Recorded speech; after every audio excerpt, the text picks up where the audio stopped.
Hi, mister. Oh, hello. I think I saw you on the road. Hello, sir. I How like are your you? hair. And thank you so much. I like your beard. Thank you.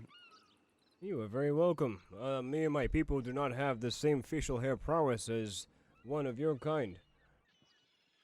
Yeah, but I mean, my chin's real in there. So I got here. You can just It'll take you like probably 10 seconds to find it, and it's real deep. I got a chin defect.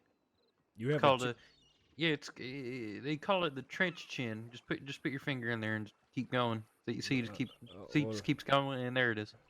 Okay, hold on. Let me, It's real far back in there. I see, I see. Yeah, it's where I Really keep far my in there. that's where I keep my extra bullet. Oh, so it not only does it make for a great fashion sense, but as well as also a fantastic storage compartment. For very small objects. I see, I see. The spear tip, one's medicine bag. Much you can Yep. do with a chin of that caliber. I respect this. I might have a native name for you yet. Oh no. I would Well, my say name's Jimmy with a B. your name is Jimmy with a B. With a B? Mm-hmm. Hmm. Jimmy with a B. My name is Wechugue, storyteller. Oh, do you tell good stories?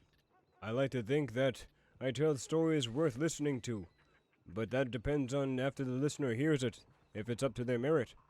But I do have plenty of experiences and the willingness to share them, as long as ones are willing to listen. Okay. Well, Oh, let's go like over there, so we're not staying in the middle of the road, and let's tell one. I got a fire thing too, so I think we can make a fire, and it look real nice. Wechuge will entertain you with a story. My story begins with Mr. Macduff, who recently just opened up a new inn within Valentine. When he heard that the new inn was going to be inside of Strawberry, a hunting town, he rejoiced in the fact that he would not have to travel far to find a creature to feed and to house his new home. So, when Macduff got to the town, when Macduff got to the town, he surveyed the area and realized there was a mighty stream traveling straight through the town, teeming with salmon, teeming fish to fish. He rejoiced in this factor because salmon was his favorite food and knew that he could come up with many of recipes to feed the masses who came inside of his inn. He decided that he was going to travel further down the stream and hunt. The next day, he awoke early in the morning, and he rose up, putting on his fishing gear, bringing nothing but a basket, a knife, himself, and his mighty mustache.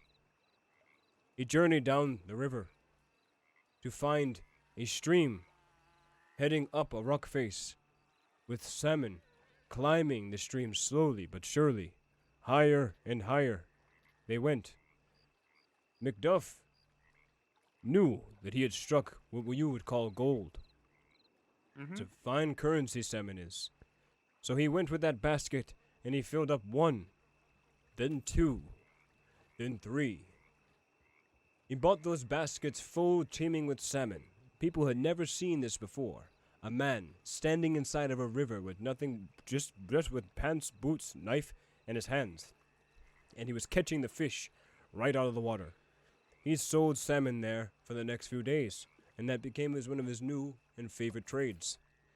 The next day, he went back to that same river, still teeming with salmon. When he got into the river, he stepped foot inside of it, but realized that something was off and different with the current. The salmon themselves were not moving in a speed that was comfortable for him as they swam erratically around his feet, almost as if they were running. Mr. Macduff, still with only a knife, his bare hands, pants and boots, stood in the river, downriver, from what looked to be a hungry bear, a grizzly bear. This bear stood up on both of its hind legs as it took a few steps towards Mr. Macduff. Mr. Macduff, fearless, rose up with his knife and screamed towards the bear. Ah, you better make sure you find yourself a new home because this here is mine. The bear, not That's a very intimidated, good impression. the bear, not intimidated, rose again back on its 2 legs and walked closer to Macduff. Macduff got down real low as the bear and him entwined in combat. He fought the bear, swinging the knife wildly at the bear as the bear swung his claws just as angrily. It wasn't until the bear swiped and hit Macduff, knocking him into the river, that he realized that he could have been outmatched. But Macduff, seeing the salmon running away from the bear, passing his face as he was submerged underwater, could hear the salmon speaking to him, saying, "You are our only hope, Mr. Macduff. This bear returns daily. He takes too much." And with that, Macduff arose from the water, covering in the shimmering gloss of salmon slime as well as river water. And he found his knife in between the sand and pointed it towards the bear. The bear again stood up on both of its legs. Macduff charged at the bear and swung his hands. Fire. I'm sorry. You're interrupting the story. Milady, I'm it's sorry. fine. It's fine. They got themselves a little church. That place is burnt to shit.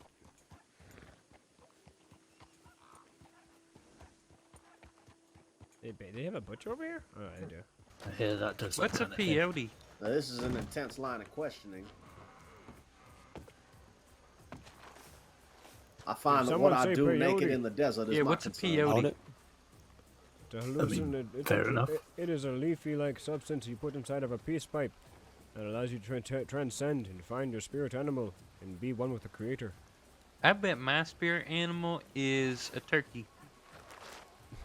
Yeah, see, I went on the whole spirit animal discovery, but I did so without the guidance of someone who knew what they were doing. And let's just say, as the sun rose, I found myself in a screaming match with a grizzly bear. Needless to say, I won.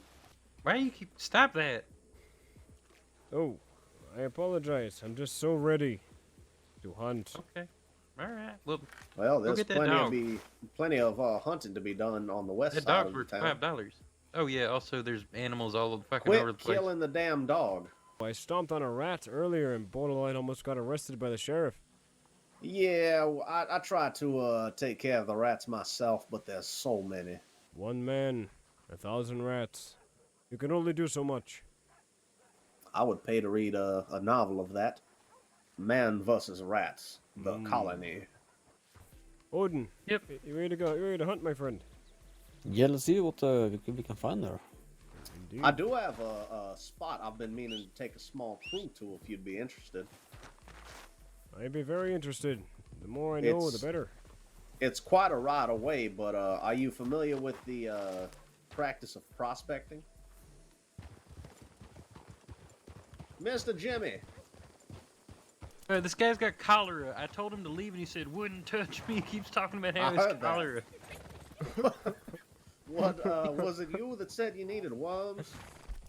Yes, I could go for some worms if you get How me many some. worms? Like 4 big handfuls of them. Quite. All right, then. He said 4 big handfuls. I'm probably going to forget that. I'll No. just get him what is commonly referred to as a cubic shitload. I enjoy your wordplay.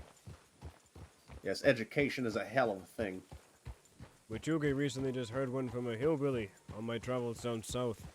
He said that it was hotter than 2 rats fucking in a sock in July. I don't believe I have phrasing to retort. Where are you from? Well, that's kind of a big question in all honesty. Native to Georgia, but spent most of my time coming up in Texas. Ah, I see. Up in Texas, but raised in Georgia. Yes, I would say the personality of my inner thoughts is primarily Texan. I see, I see. I have not spent a lot of time in these areas due to the fact that I have not traveled much west. Well, I do I do try to inquire the locale of anyone native to these lands, as there's quite a separation of class going on. I try to treat everyone as part of a bigger cauldron of all kinds, of course. I respect this ideology. Everyone belongs. We are all humans, so I don't feel the necessity to separate anyone, but it's important to inform on cultural backgrounds and heritage and whatnot. Would you go the fuck around, please, sir? You're blocking the way of my fist, which will shortly be in your ass. I would have to agree that it is very important to recognize every and all cultures that come inside of America. This Yes, place yes. is a melting pot. Many cultures, many people. I like to think of it as people gumbo, but apparently that term is very frowned upon. I believe people gumbo is a crime against humanity. All right, Writing well, and reading. pardon me while I handle this gentleman.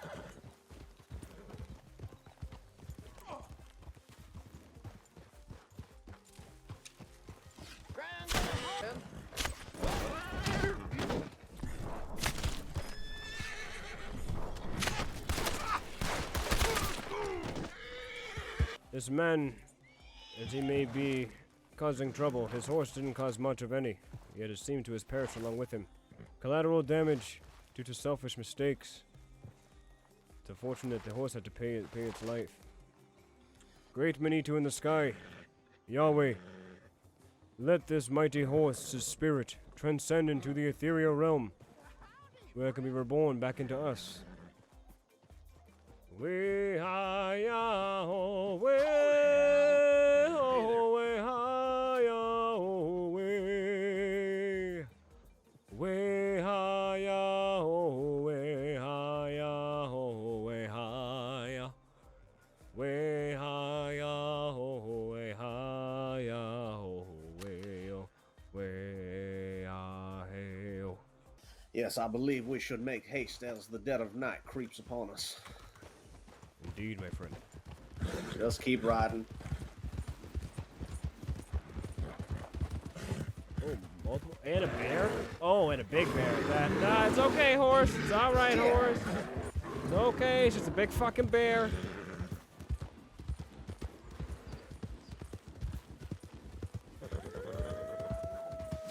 Oh God.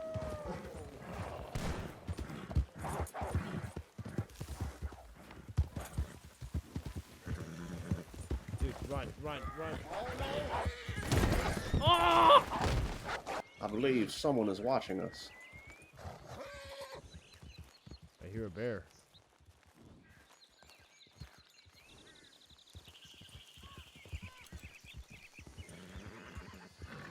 Looks like he's going to hunt the bear. Not quite sure how he's going to hunt bear with binoculars, but...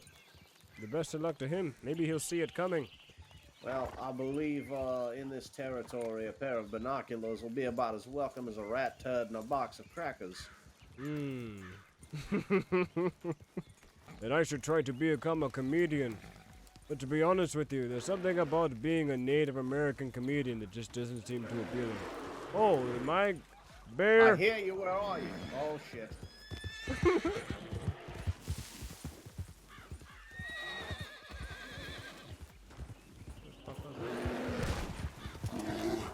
Ow!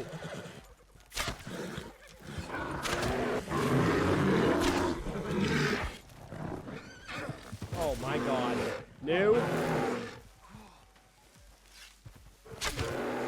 Ah! Ah! No! And the Holy bear hell. died. Hopefully there's a doctor there, but if not, well, I believe I may be able to tend to your wounds. Get out of the way, bird. My apologies.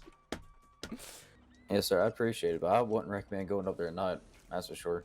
Oh yes, a bear just taught us that lesson very quickly. I shit myself with the force of 1,000 winds. Alright, well, I mean, at least you boys are alright, that's the main thing. Mr. Huckleberry.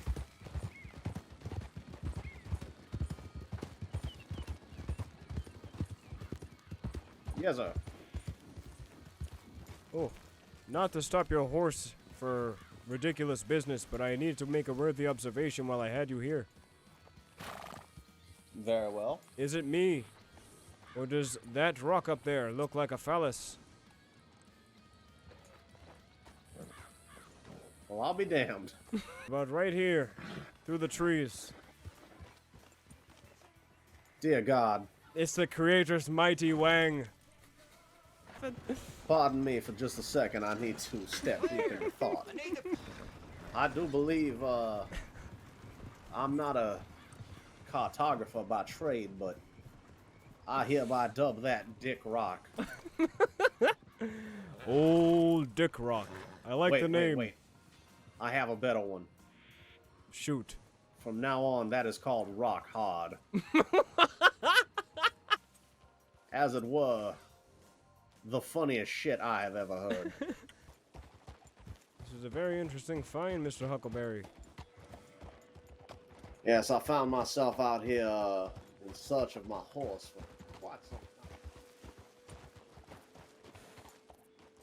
Literally, you can hitch your horse to any tree. That's so sick. Every tree is a fucking parking meter. I would recommend only walking once we enter this cave.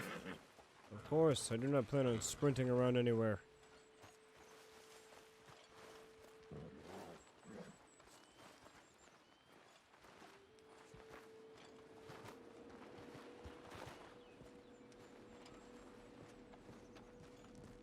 This is crazy. Watch your step.